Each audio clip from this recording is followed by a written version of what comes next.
Hello and welcome back to the Wildlands. Today I'm going to be giving you a tour of the entire food forest. Very excited, this is something I've been wanting to do for a really long time, and today is finally the day. I've taken inspiration from other people whose food forest tours I've seen, and they've been good and interesting, and I love plants. So if you love plants, you want to know what all the different plants are. What's that little leafy thing, and why have you got those flowers over there, and so on. And so often the tours, they'll mention, oh, this is my almond tree, but they won't say about all the different plants that are underneath it. Well, that's what I'm going to do for you today. I'm going to talk you through every single plant that we have in our entire food forest and why we've planted it. Sometimes the answer is as simple as because it's pretty, other times it's for food or for all the other reasons, and I'm going to talk you through them as we go. Before we start walking around, I'll give you a little bit of context about our food forest. We've lived on our land for 3 years nearly, and the food forest in its current incarnation was just started last year in January. The previous year we tried putting garden beds in and it didn't work. So last year January we raised the whole lot.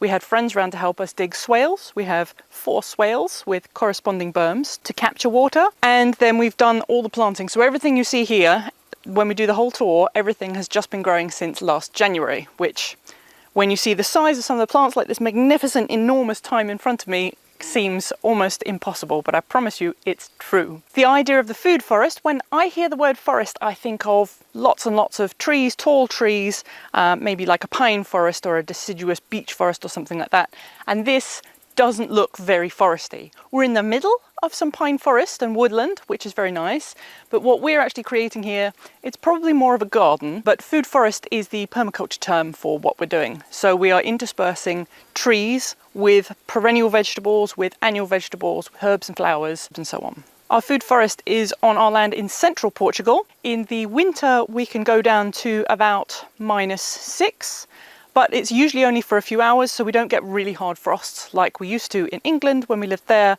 It tends to be just a little, the coldest temperature would only be for around an hour or so. In the summer, we are in the middle of July at the moment, blazing sunshine. It's going to be 33 degrees tops today, but we can go up to, and have gone up to, 47, 48 last year during the peak heat waves, which stretched on for several weeks at a time. This year we've had a lot more rain than previous years, and we're also having a much milder summer. So when I say mild, it's not really topped out beyond 35 degrees apart from the odd day here and there. So that's what our climate is like. We get some nice breezes here, but nothing too strong.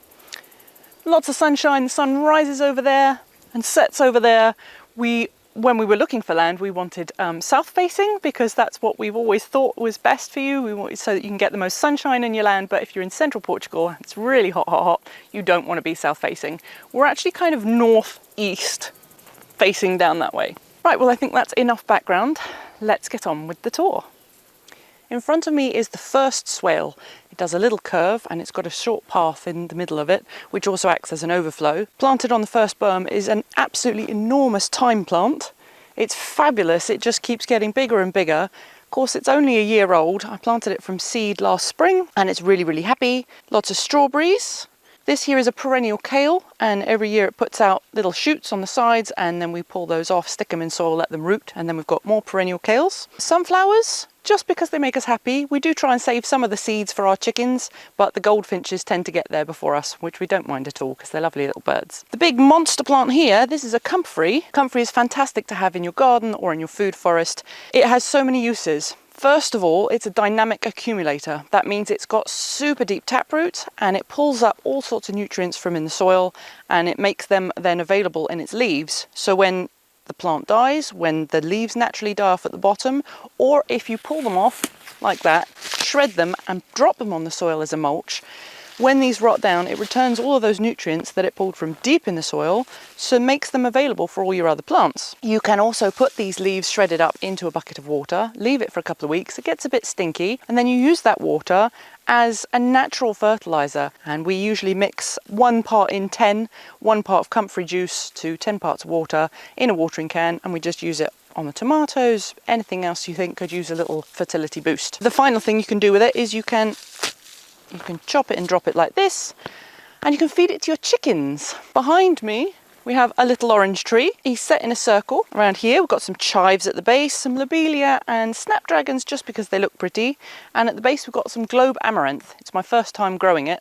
I thought it was going to get bigger. It's just a little plant, but the little fluffy red flower heads you can save for tea. Along this side then there's a wall. Above it is what we call raspberry row, a whole load of raspberry plants trained along wires, and some more sunflowers and interesting things. This wall seems to be particularly good for growing brassicas. It gets morning sunshine, as you can see at the moment, but then the shade of the massive holm oak tree is going to move over it, and once that's moved away we'll get the shade of this holm oak tree, so it's in the shade for most of the day. The brassicas don't then get too hot. At the moment we have some sweet potatoes growing, some perennial kale, some hungry gap kale and some cavolo nero, and they're all looking quite happy. On the other side of Swale 1 we have a tiny little nook, and we've filled it with these fabulous daisies. There's a rose-scented geranium, a lemon verbena, and the pièce de résistance is my absolute favourite tree in the whole garden. This is a red lime tree. The limes that grow are green on the outside. When you cut them open they have red flesh. So far we haven't had any fruit from it, despite the tree being with us for 3 years. But this year looks like its year. It has 2 that I can see on it. It had a few more, but it's dropped those, and I'm hoping, Flapjack, I'm hoping that that means that it's going to put all of its energy into these. That's a really exciting thing. I really love my citrus.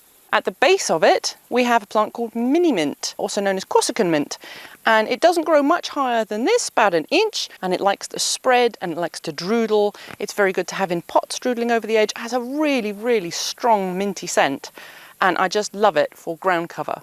The only slight drawback with it, growing it here in central Portugal, is that it does like it damp and it likes the shade quite a lot. So we've got it here, it gets shade almost all day long, and we just make sure that it gets a sprinkle every time the sprinkler system is on. On the other side of Swale 1 we have this magnificent tree. This is an almond and it's just doing so well.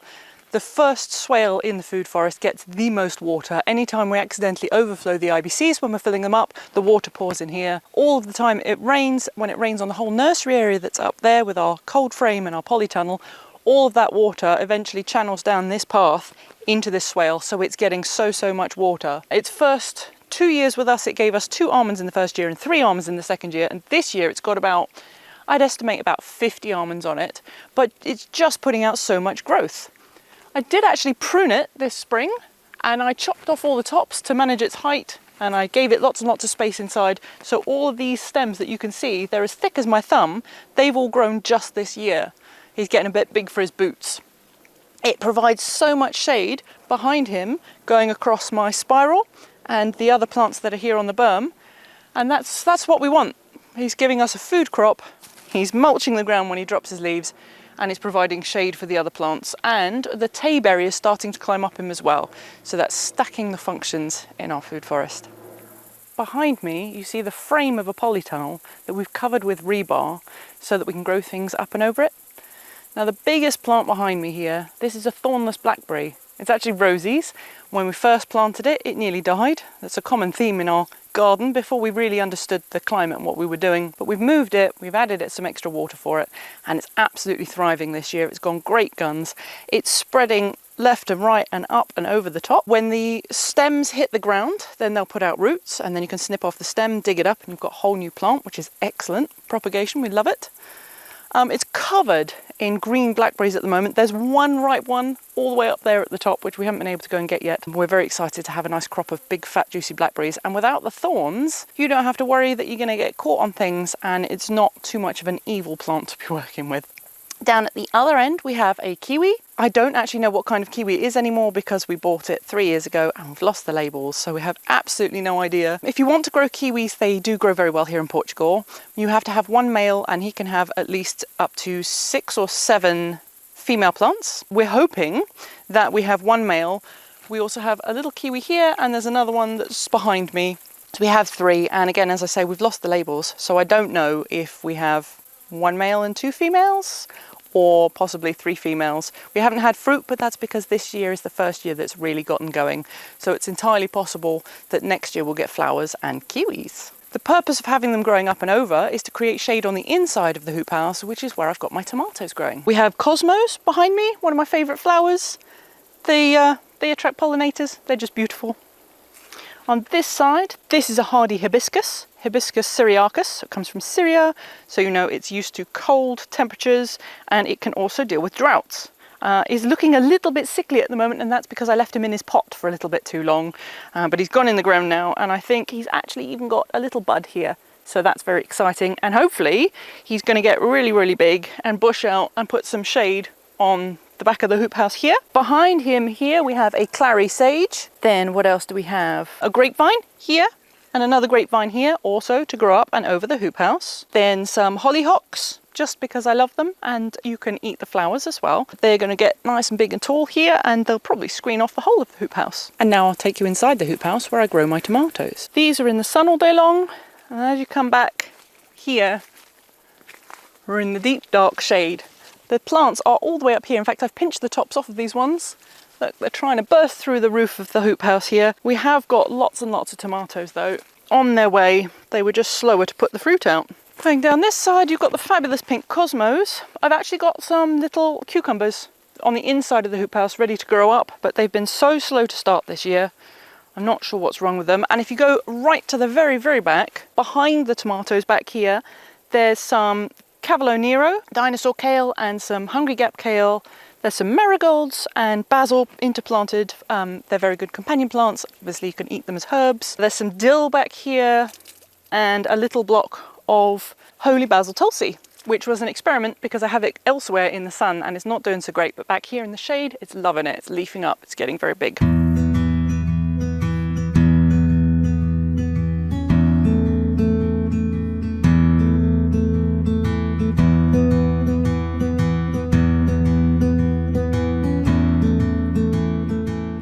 Standing in the middle of my herb garden.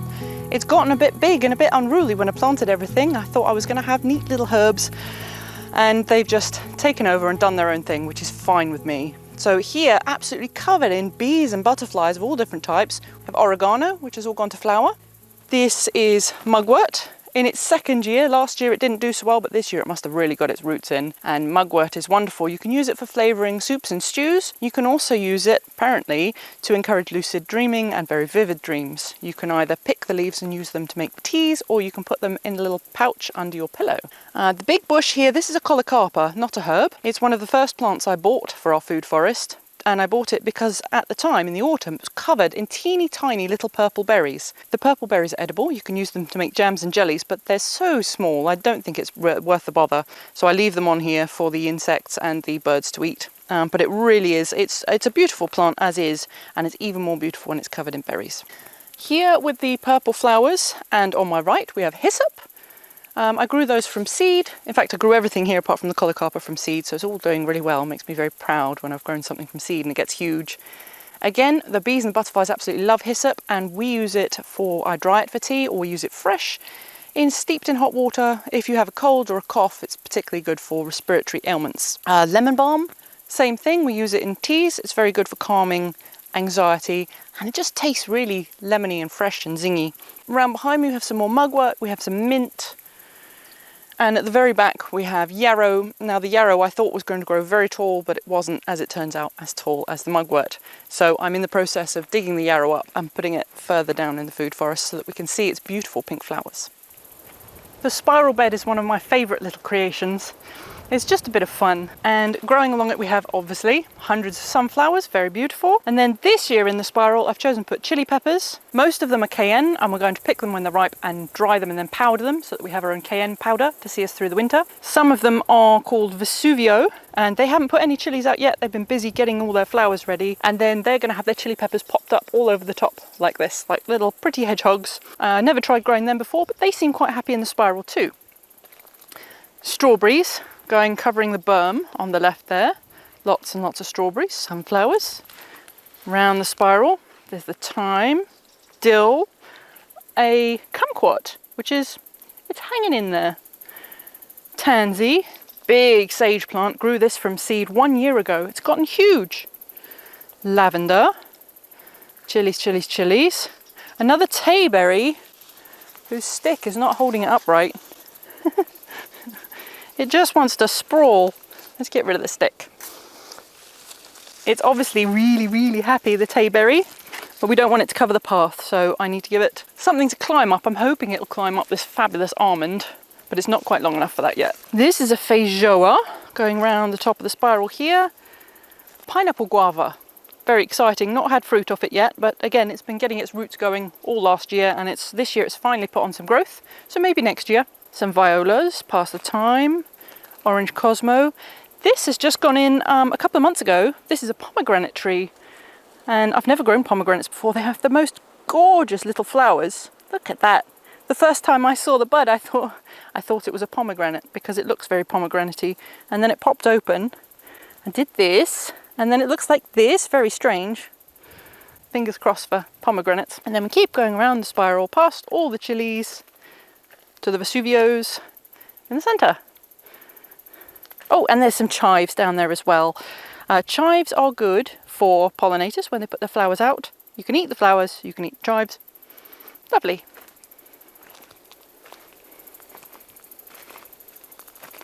At the back here we have some oregano and some parsley, more sunflowers, almond. What else do we have here? There's some Thai basil. There's a stray cabbage. I'm not sure why he's still there. He obviously didn't put out in the winter, so he's still growing happily in July. A couple of onions, some chickpeas, a perennial kale, and then we're back to the others. Walking down from the hoop house and the herb garden into Swale 2. We use the swales as paths.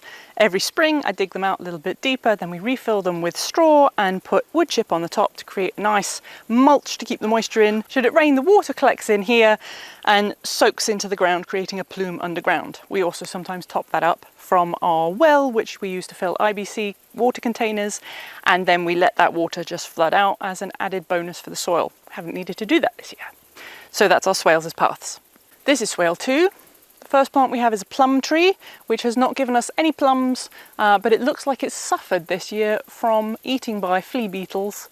All of his leaves are a little bit holey. Then you'll notice more strawberries. We use a lot of strawberries in the garden because they have a lot of good qualities to them. The first and main reason we plant them on all of our berms, which is the lump next to the swale, is that they get their roots deep, they get their roots wide, and they hold all the soil together. So that's wonderful. They're very leafy. They put out wide leaves and they put them out like this to catch the sun, but that then shades the soil, which stops a lot of water from leaving from evaporation, and it keeps the temperature of the soil just that little bit cooler. Then they put out lots and lots of flowers, which I've noticed the bees seem to love, and these little blue butterflies that are all around me at the moment. And then of course you get the strawberries. A punnet of strawberries these days cost somewhere between €4 and €6, and usually by the time you get them home, half of them have already started to go mouldy or mushy. They don't have very good flavour. We absolutely adore strawberries, my family and I. We eat a lot of them. We don't want to be buying them from the supermarket, so we've grown probably thousands of plants now, and they started giving us strawberries in April, fully ripe, fabulous, tasty. We had so many, we were giving them away to friends and family, storing them in the freezer. We were having pure strawberry smoothies for breakfast and lunch, and then fresh strawberries for dessert, and there was still more than enough to share with the blackbirds and the jays and the magpies that like to visit our food forest. That's the story of the strawberries. What else do we have here? These gorgeous little flowers, these are straw flowers, and they have no reason other than beauty and for the pollinators. Then coming along here, we have tansy, which has various uses, but I only keep it as a companion to my cherry trees. We have a little cherry tree back here. This was planted this spring, so we haven't had cherries from it yet. Lots of sunflowers everywhere. We do like our sunflowers, as I mentioned earlier. On this side then, more strawberries, more lemon balm, some parsley used for cooking. Big fat lemon balm. Lemon balm, if you're not that keen on lemon balm, but you'd like to have some in your garden, I'd very much advise you to put it in a pot and to chop off its flowers, because it's incredibly good at self-seeding. It has you find little plants all over your garden, nowhere near the original plant. And also it has really like cast iron roots. It doesn't want to be yanked out. If I decided I didn't want him in my garden, I'd have a hard time getting rid of him. Luckily, we love lemon balm. We use it an awful lot, cutting it and drying it or picking it fresh for teas. So I don't mind if he wants to pop up all over my garden. If you notice when they're small and they're growing somewhere that you don't want, you can just yank them out. If you let them get big, it's game over. So a little bit further round then, I've got some sweet alyssum as a companion plant, and its teeny little flowers are supposed to be edible. I've tried them. I don't think they're very exciting really, so we just use them, leave them for the bees and the butterflies. Here, some more yarrow that's popped up all by itself. More sunflowers, more strawberries, sunflowers, strawberries. And all the way down here, there's a little white currant. As we continue through Swale 2, which goes in a big curve, so it's going off around there, this little gap here that I'm crouching in is an overflow. So should that swale ever get so very full that it wants to burst its banks, instead of bothering the berms, it's going to overflow down here and it'll go off further down the food forest to the next swale. On this side then, we have more strawberries. We have this, which is Love in a Mist, which is also used as black cumin seed or black seed oil. That's where it comes from. It has the most fabulous little alien-like blue flowers. This one's very small. I think maybe I didn't get him out of his module tray fast enough, which I do quite often. Oh look, there's a white Love in a Mist there. Beautiful. Back here we have a nasturtium, very pretty. We use them to eat. We put the leaves and the flowers in salads, very nice. This here with a butterfly on it, this is Brompton stock, which I'm growing for the flowers, which are edible and very pretty. And on this side we have some China pinks for the same reason. This, I believe, is going to be an orange Cosmo, taking its time to put the flowers out, but they're gorgeous too. The rest of the swale is almost being overtaken by the strawberries. Because of course the plants spread by chucking out runners and then growing new plants, we've let them do that wherever they liked. It's free strawberry plants, but every so often, maybe a couple of times a year, we need to go along and just dig out the plants that have decided to come and start growing in the middle of the path, and we haven't quite done that recently. This gorgeous little bamboo is just for decorative purposes, for a little bit of shade and for this wonderful noise that you get when it's breezy.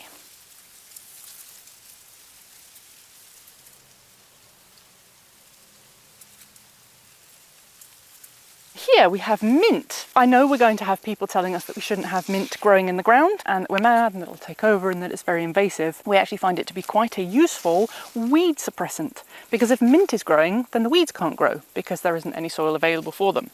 And mint, of course, you can use it. We chop it, we freeze it, we dry it for tea, we put it in salads and so on. And honestly, if it gets to be a bother and it grows up in your path like this, you walk on it, and that tends to put it off growing too much. And if you really don't want it, you just give it a yank like that. There we are. Oh, and the mint's not growing there anymore. So really, we're quite happy with it rambling around the garden as it likes, and we'll just yank it up if it gets to be too much of a bother. Behind the mint here, there's a huge thyme plant. I grew it from seed, so it was teeny tiny once, and now it's enormous. It's spreading out.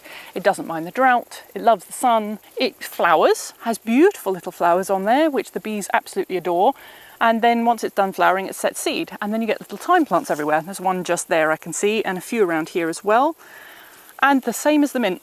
I can dig it up, stick it in a pot and keep it elsewhere. I can replant it elsewhere in the garden, or I can just chop the lot at the roots and dry it and use it in my cooking. We've got so many herbs that we never really need to buy herbs at all anymore, not in year 2. And that smells fabulous. As you come out of the end of the swale, go around the corner to go into the Swale 3, you have this beautiful little lemon tree. It's only been in the ground for a year, and it's doing really, really well. It's covered in flowers which smell absolutely divine, and even a little baby lemon there, here and there. Very exciting. We've come out of the end of Swale 2, come around the corner of the bamboo, and we find ourselves here just about to go down Swale 3. The ubiquitous strawberries, quite happy. We've got our sprayers on at the moment. You might be able to see the little droplets coming in here and there. We water the berms twice a week, and each berm has its own IBC, which holds 1,000 litres of water, which has come out of our well, and we release that entire 1,000 litres onto the berms. So they get 2,000 litres of water a week, which is why they're all looking so green and leafy. Here is a gooseberry. The gooseberry is not doing so well. He has a few berries on him, but I don't think he likes where he's planted. I think he's getting too much direct sunlight, and I might actually just pick him up and put him on the other side of this magnificent apple tree. This is a Fuji apple tree growing next to a Granny Smith. Now these trees were planted at the same time, but the Granny Smith, I noticed that at the bottom where it's grafted onto rootstock, the graft part has grown huge, and the little stem that was grafted onto the rootstock has not done so well. But he's hanging in there, so I'm hopeful that one day he'll bear apples. And the Fuji gave us 2 apples last year, and again this year there's one just here, and there's another one over there, and he's growing and spreading and really happy. I'm a little bit fearful of pruning at the moment. I did a little bit more pruning this year than I did last year. He probably could do with a really good prune, but at the moment I just do little bits. I'm worried about killing off my whole tree. But the other object of having these trees in is the shade that they give. So he's shading most of the bed behind him, which means I'm completely happy. Here, just almost blocking your view here, this is the branch of a little plum tree, which is in Rosie's garden, which I will show you a bit later. It's in the shade at the moment, so we won't get the best view. What else do we have here? We have some chickpea plants. If you wanted a really big crop of chickpeas, you'd have to do a huge area of them, because you only get a handful of pods off of each plant, and each pod only has 1 chickpea in usually. So really I just do 20 or 30 plants or so, and I pop them around at random on the berms, and we all just pick them. Usually when they're green, we pick them and eat them fresh like that. They taste absolutely fabulous. And then a few we'll leave on the plant to dry like this, and I'll save those seeds to plant for more chickpeas next year. There is a little white comfrey over there. He's newly planted, so he's not very big yet. Strawberries. This was Lacey Facilia, which if you want bees in your garden, particularly the big blue-black bees, and wasps, if you want to attract wasps to your garden, Lacey Facilia, it's been and gone now, but we'll have some seeds for next year. It's the absolute first main plant I would definitely recommend if you want to attract pollinators to your garden. As we carry on down Swale 3, there's a little overflow just there, like we had in the other one. More strawberries. Another comfrey plant is about half the size of the one that's over there, and I think that's because it actually prefers a little bit more shade than this one is getting here. Another tansy, because there's another cherry tree there. Little apple tree behind me. Can't remember what variety, so it's going to be a nice surprise. More strawberries. Here, this is a very interesting little plant. Now, Dom planted American groundnuts over there by a trellis that I'm going to show you in a little bit. And they've popped up this year. They didn't grow very well over there. We got 1 or 2 little strands coming up, and we kind of went, okay, they didn't do so well. This year, there's tons, and they're flowering, so that's very exciting. The only sad thing is that we're going to have to pull apart the berm to be able to harvest them. Strawberries. This here is a little olive tree. He's just about carrying on. He didn't get the best start in life, but he's okay. We've got a mulberry who is not at all happy with the amount of sunshine he's getting. So he needs a little bit of structure or shade, maybe another bigger plant behind him to give him a bit of shade. Strawberries. Mystery plant, and a few marigolds.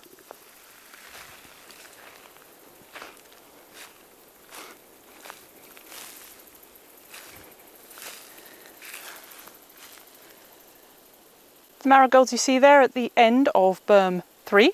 This little plant here is a lemon tree. The big expanse of straw that you see is actually my asparagus beds. My dad brought me this asparagus from Holland. It was already 2 or 3 years old, I think. The roots that we put in, they're in no dig beds. The straw is a mulch because they keep their roots very close to the surface, and they would just dry out like crazy with the sun. So they have a straw mulch. Each plant has a dripper on so that they get the water from the IBCs up the hill. And we actually had a very nice crop of asparagus this year. I was very pleased with it, very tasty. So we've got a little bed over here, then there's a path going through. A path going through here, but unfortunately Mr. Goji Berry is trying to take over. And then there's another asparagus bed over here as well. Walking past the asparagus beds, the cherry tree and the apple tree on my right. Here is the most magnificent nectarine tree.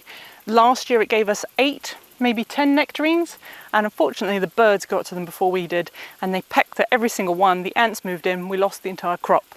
which is very sad. So I'm glad to see it this year. It didn't give us any nectarines at all, but it's growing huge. So fingers crossed for next year. Behind the nectarine tree, there is a trellis.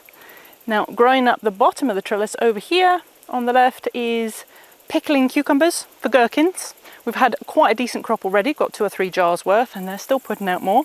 So that's great. They love the afternoon shade that they get from all the plants around them. Here is a honeysuckle. It smells absolutely divine. It's one of my favourite flowers down here. Just smells so beautiful, and that's for no other reason than it makes us happy. Down here on the floor we have some sweet potatoes. They're doing really, really well, much better than the ones I have elsewhere in the garden. And this bed, let me show you the bed. This bed is very sad. It's my little failure. It was supposed to be an entire bed. All the soil that you see was supposed to be chamomile plants, like this guy here with a little butterfly on it. It's very beautiful. I sowed a packet of chamomile seeds and nothing much happened. I kept them watered and nothing really happened. So then I sowed 2 more packets of chamomile seeds and still nothing happened. Then I got 1 or 2 of these little plants came up and I was a little bit, okay, that's great. We're gonna have a chamomile lawn, and then nothing really. And then I sowed a 4th packet of seeds and still nothing. So this is what I have. What do we got? Like 2, 4, 6, 8, 10, 12, maybe 13 chamomile plants. It's very sad. And do you want to know what it was? What was the problem? I bet you do. It was ants. Ants came and stole every single seed, apart from these few which managed to survive somehow. I don't know how. They've done it elsewhere. They moved all of our clover seeds, but they put them underground and it grew from the underground, so that wasn't so bad. I don't know what they did with my chamomile seeds, but I'm very sad. We were going to pick the flowers for tea, obviously, and they're supposed to be good for smoking. Dom smokes chamomile instead of tobacco and says that it's great. So he's out of luck this year, I'm afraid. I think what I'm going to do probably next year now in the spring is I will sow the seeds into a tray, I'll prick them out into modules. When they're big enough, I'll plant them out individually in the ground, and then it'll be fine. I was just trying to save myself all of that extra work by sowing directly in the garden. It just doesn't work when you have so many ants. So leaving the failed chamomile lawn and the asparagus behind us, we're coming down towards the bottom of the food forest now. There's a little orange tree here, surrounded by strawberries. Another cherry tree with tansy as its companion, more strawberries, more cosmos, a little red currant there, that's doing very well. A few more chickpeas and some little white flowers. Have absolutely no idea what they are. They seem to have popped up by themselves, but they're beautiful. Working our way back up the garden, we're into swale 4 now, the last of the swales, curving off up there. Next to me is the most enormous fig. Now these figs, there's one on the other side, I'll show you in a moment. They were here when we put the food forest in. We actually cleared out some pine trees and some forest to be able to clear the ground to put our food forest in. And we saw the fig and we left him. He was much, much smaller, very weedy looking, and he's absolutely thriving getting so much water, both from the swale and from the watering that we do to our plants around us. Covered in figs. They're not quite ripe yet. It's not quite time for figs yet. But when it is time, they probably last for about a month, I would say. So we're eating fresh figs every day, and then this year we're going to try and dry as many as we can. Underneath the fig we have some peppermint that I grew from seed. Doesn't smell very minty, has beautiful little flowers, and it's not really spreading too much at the moment. More strawberries. These ones here are alpine strawberries, the rest are just normal garden variety. We've got more straw flowers, but in pearly white. Dill. Didn't get too much foliage on the dill this year, and I'm not sure why. Maybe it was too dry, but they're putting out lots and lots of seeds, which is fabulous. Also very much loved by butterflies and bees, and these cute little shield bugs. I see these shield bugs all over the garden as well. Underneath the fig, in the semi-shade, is another comfrey, because you can never have too much comfrey, and more strawberries. At the very end of the trellis here, we have another rose-scented geranium, which has gotten huge. Obviously much prefers living here than the other one does living up there. Another dill here, which has already dropped its seeds, which is fabulous. We're just going to leave them in the ground. They'll come up next year. This, I'm sad that I didn't film this tour for you just 2 or 3 weeks ago, because this is my valerian. It's in its 2nd year. I grow it, well, for everything really. I'm going to harvest these seeds, the fluffy seed heads, so I can sow it for next year. and it's useful. The root is useful for medicinal purposes. It's very good for sleeping. And its flowers were absolutely gorgeous. Big, frothy white blooms just all over the place. It took up this whole space here in front of our outdoor bathtub, which you probably can't actually see very much anymore. The tree reaching up to the sky there is a little pear tree. We have never had pears from it, but it's really been getting its roots in, so I think next year is its year. We have more strawberries. There's a little bamboo at the back there, another little bamboo, strawberries, calendula. Now, the calendula has not grown very well this year. I'm not sure why. I've got them dotted around the garden. There's just 1 or 2 flowers. Last year, it was crazy. We had calendula coming out of our ears. It was so much. Strawberries, cosmos, little white currant, and the second fig. Down here, right at the end of the berm where I was showing you, these are the beautiful orange cosmos I mentioned. Rosie gave me a packet of these seeds for Christmas, and I was so happy that they grow beautiful. This is chocolate mint. It didn't do so well last year, but it's really thriving this year. There's another little comfrey here. This is Comfrey officinalis, which I grew from seed. All of the other ones are the bocking variety, which I was given by a friend. And then as we carry on round here, the banana circle carries on round there with the bamboos. Jerusalem artichokes behind me, which are fabulous. You eat the tubers and they just, once you've got them in your garden, they're just going to clump and grow and grow and grow. And if you think you've pulled them all up, you haven't. They're going to come back next year for you. So it's a wonderful thing to put in your garden. But if you're putting it in a perennial garden, food forest, you need to make sure that you've put them somewhere where you don't mind disturbing the ground, because you're going to have to dig them up. And then if we go that way, we go past the bathtub. This is our lovely outdoor bathtub. It's fantastic to have a cold bath in here. We just use cold water, no soaps or anything like that, so the water can drain straight out into the garden.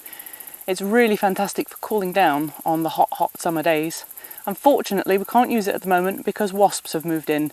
Where you see the little panel has fallen down, they've moved in, and they're quite protective of their nest, so we're just going to leave them to it for this year. And we'll nail that panel back on so they can't move in next year.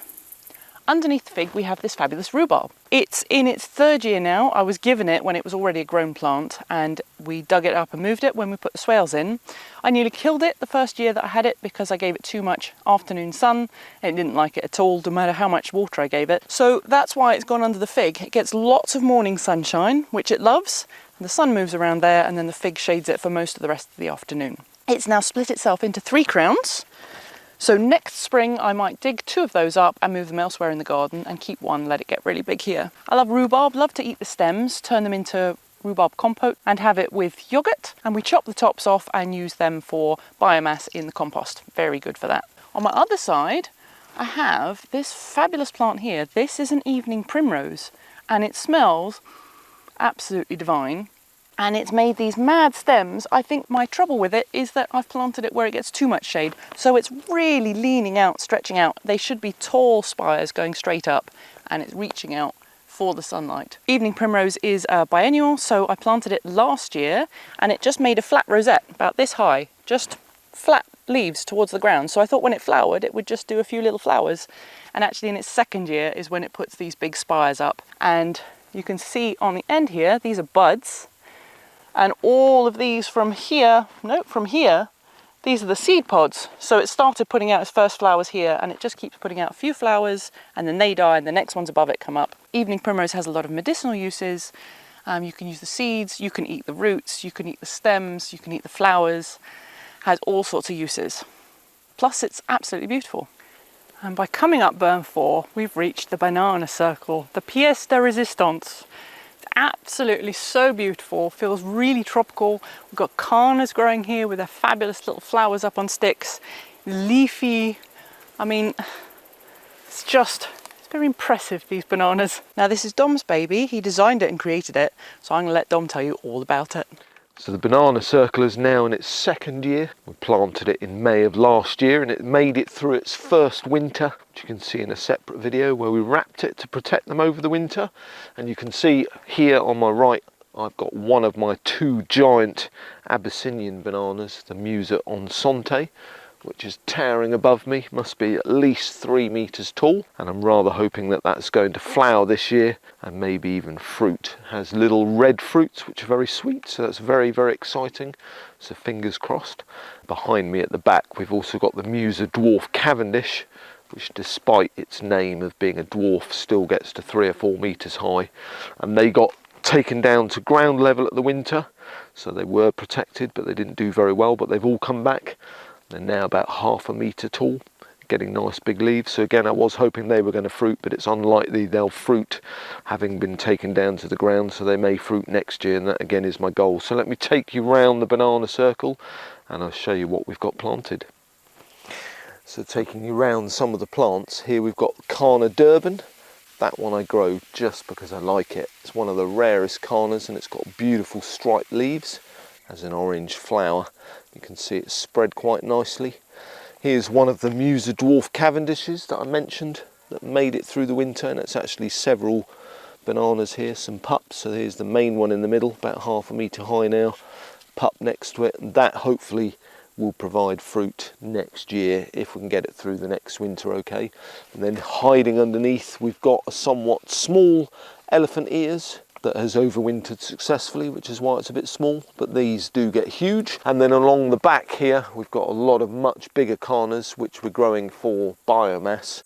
This is the Carna edulis, and it's a stunning plant. You can eat the bulbs, a bit like a potato tuber. Grows a vast amount of leaves which you can chop down and use to compost, which makes it very good at that kind of thing. And then further round, hiding in here, we've got an absolutely stunning dwarf Cavendish, which I think because it's in more shade has got a lot more of its purpley red coloration. Its blotches on the leaves are beautiful, but it's quite small. There's 2 or 3 in there, but they're only 1/2 foot high.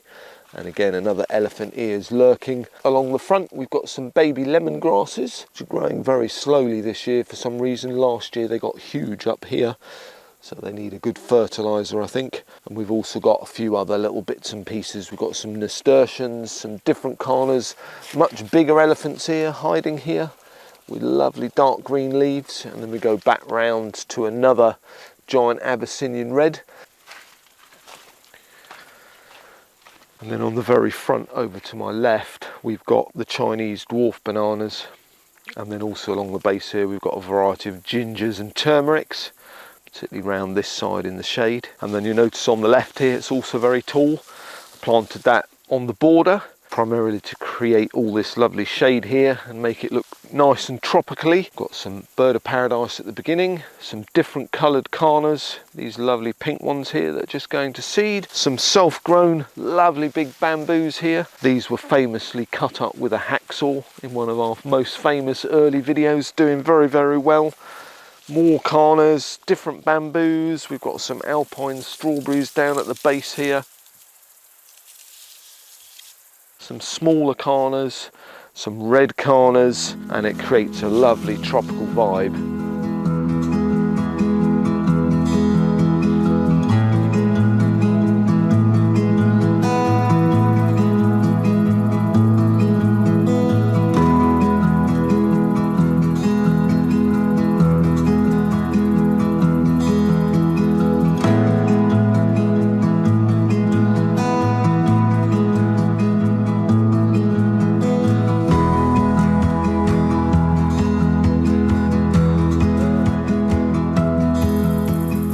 Come to the end of the food forest tour. I really hope you enjoyed watching that, finding out all the different plants that we have growing here. Got any questions, or I didn't quite give you enough information about anything, then feel free to leave us a comment below. We'd love to hear from you, love to hear your thoughts, and it was a real pleasure to make this. So if you liked it, please do give us a little thumbs up. It really helps us with the algorithm, helps us expand and find new people to watch our videos.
Thanks very much for watching, and we'll see you again soon on the Wildlands.